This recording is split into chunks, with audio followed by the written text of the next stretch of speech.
Oke, halo teman-teman semua. Bagaimana kabar teman-teman hari ini? Semoga dalam keadaan yang sehat walafiat ya.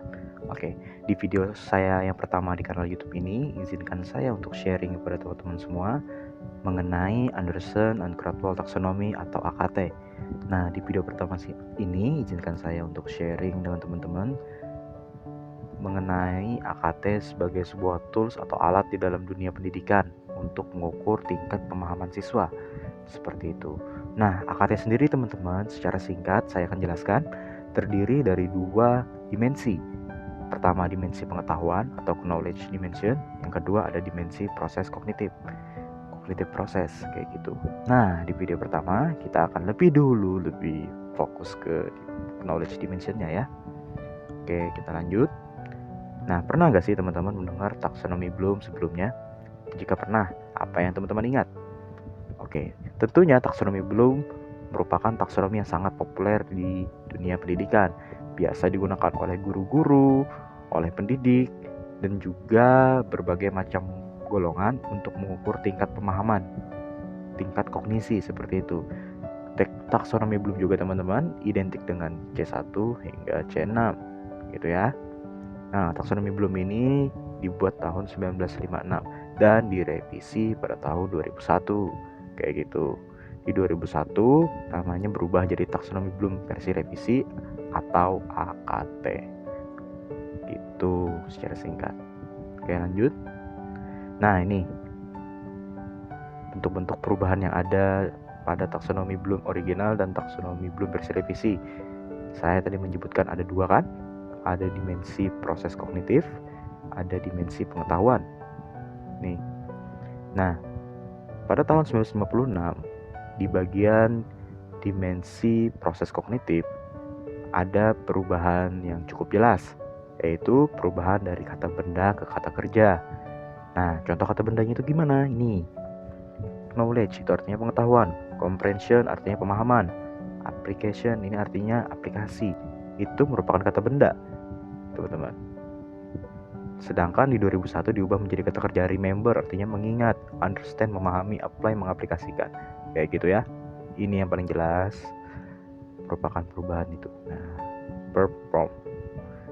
Lalu juga di tahun 1956 pada tingkat C6 atau yang paling tinggi itu adalah evaluasi, sedangkan di 2001 ada perubahan menjadi create yang paling tinggi. Ini dimensi proses kognitif.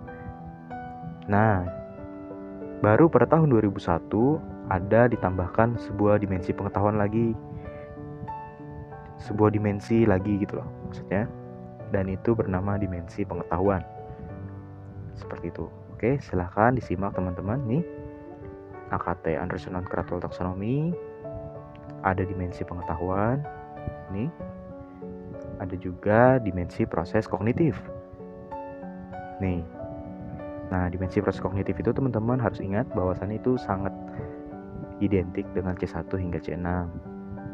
Nah, sedangkan dimensi pengetahuan itu ada 4 ini. Dan ini baru ada di yang versi revisi atau di AKT. Oke? Nah, dimensi pengetahuan dalam AKT. Nah, saya mengambil dari bukunya langsung, Anderson and Krathwohl. Nah, knowledge dimension represent a range from concrete, factual to abstract metacognitive. Dimensi pengetahuan merepresentasikan sebuah jarak dari hal yang paling konkret atau dimensi faktual ke hal yang paling abstrak atau dimensi metakognitif, kayak gitu teman-teman. Nah, akan saya bahas juga secara singkat di slide ini. Faktual itu umumnya adalah hal-hal yang bisa disensing atau diindra. Umumnya bisa diindra, bisa dilihat, dibaca, didengar, dirasakan, seperti itu. Konseptual umumnya hal-hal yang bersifat bisa diabstraksi, memiliki kaitan antara elemen dasar atau spesifik dari pengetahuan dengan struktur yang lebih besar, kayak gitu. Experiencing. Prosedural umumnya itu hal-hal yang bisa di-experiencing atau hal-hal yang bisa dialami, dicoba, dilakukan, kayak gitu, dengan memperhatikan urutan-urutan atau algoritma tertentu, kayak gitu. Nah, selanjutnya metakognitif. Ini hal-hal yang umumnya disadari, realize kayak gitu. Oke, pertama faktual, hal-hal yang umumnya bisa dirasakan di sensing. Ini merupakan pengetahuan yang paling dasar untuk siswa ketahui.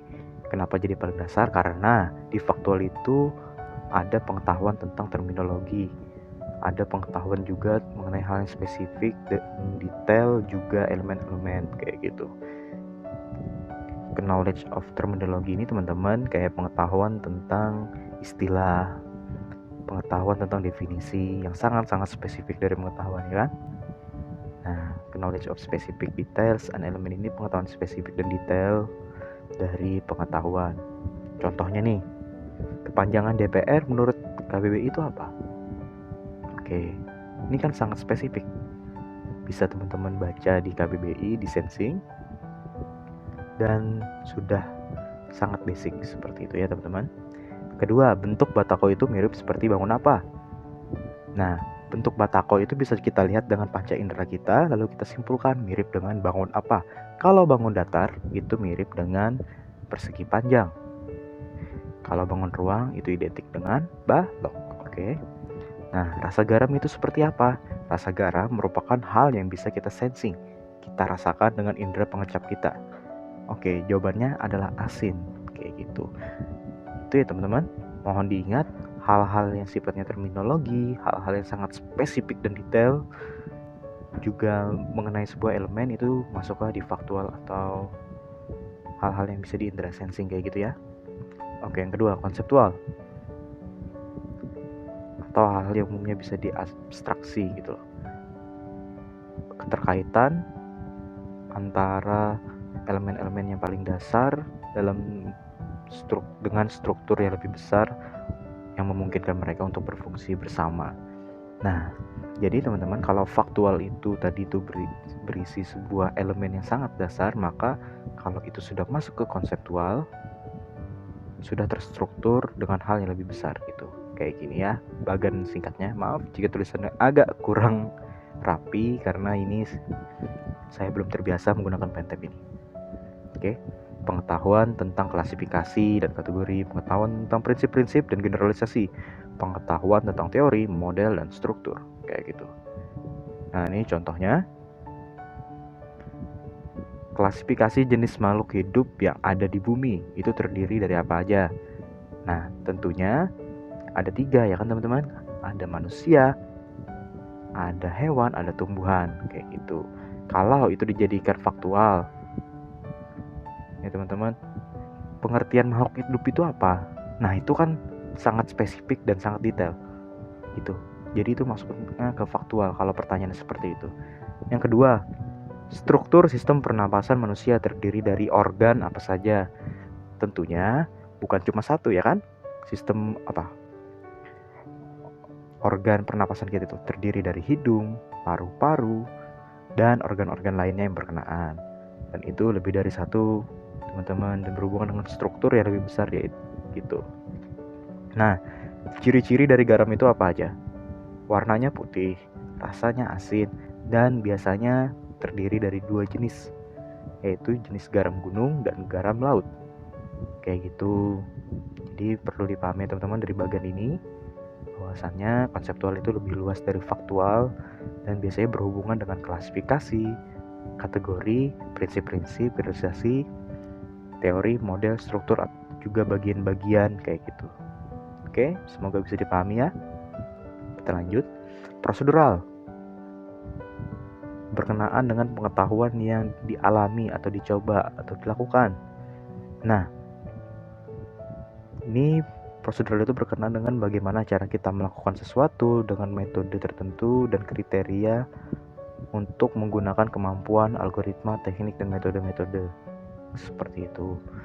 Nah, contohnya itu ada 3 di sini. Penjelasan itu ada 3 kayak gini. Pengetahuan tentang skill yang spesifik, pengetahuan tentang teknik yang spesifik dan metode.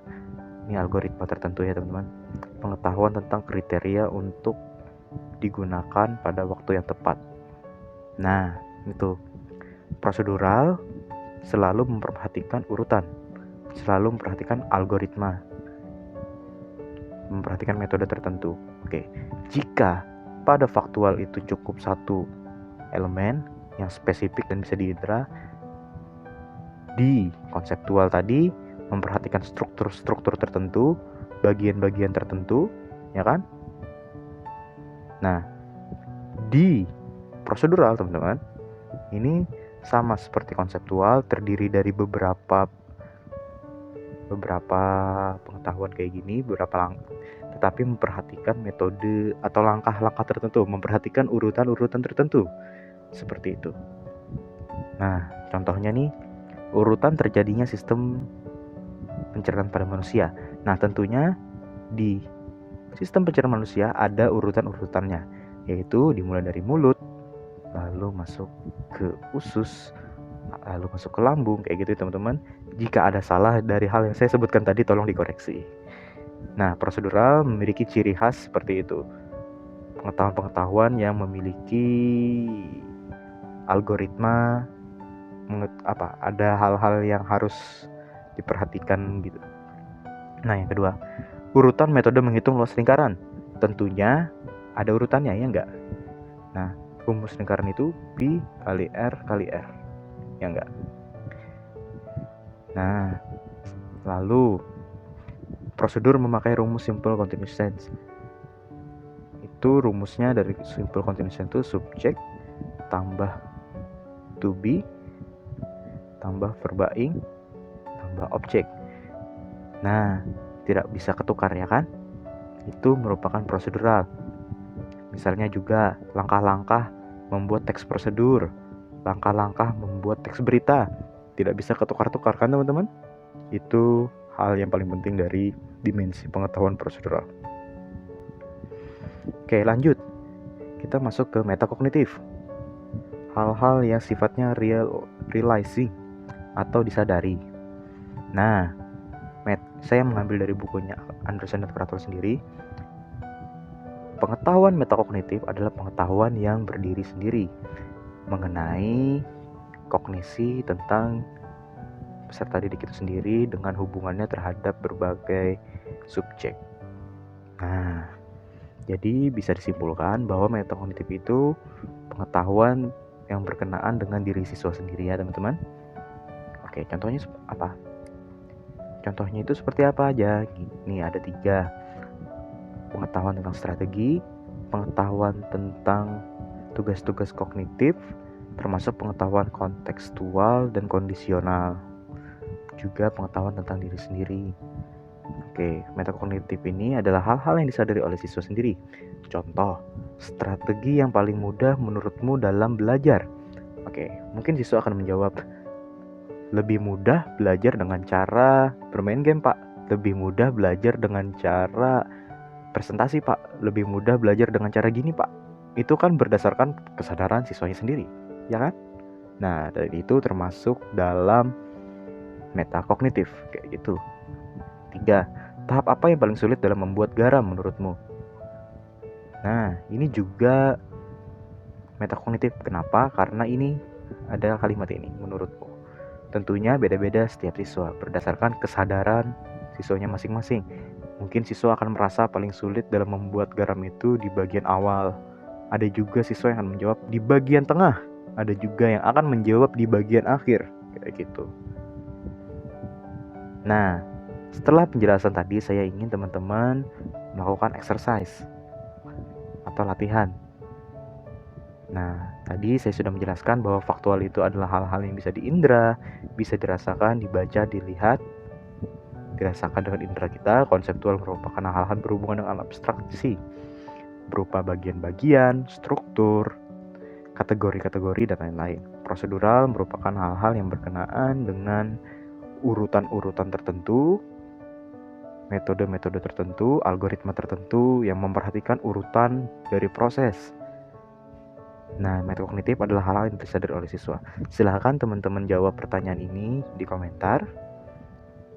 Dan jika ada yang ingin teman-teman tanyakan, silahkan teman-teman bertanya. Oke? Nah, mungkin itu saja dulu materi dari saya. Mohon maaf jika dalam penyampaian ini agak kurang, baik itu dalam penyampaian atau temponya terlalu cepat atau slide-nya kurang jelas, mohon maaf. Saya akan berusaha untuk meningkatkan ini di video selanjutnya. Oke, sekali lagi terima kasih atas perhatiannya. Assalamualaikum warahmatullahi wabarakatuh.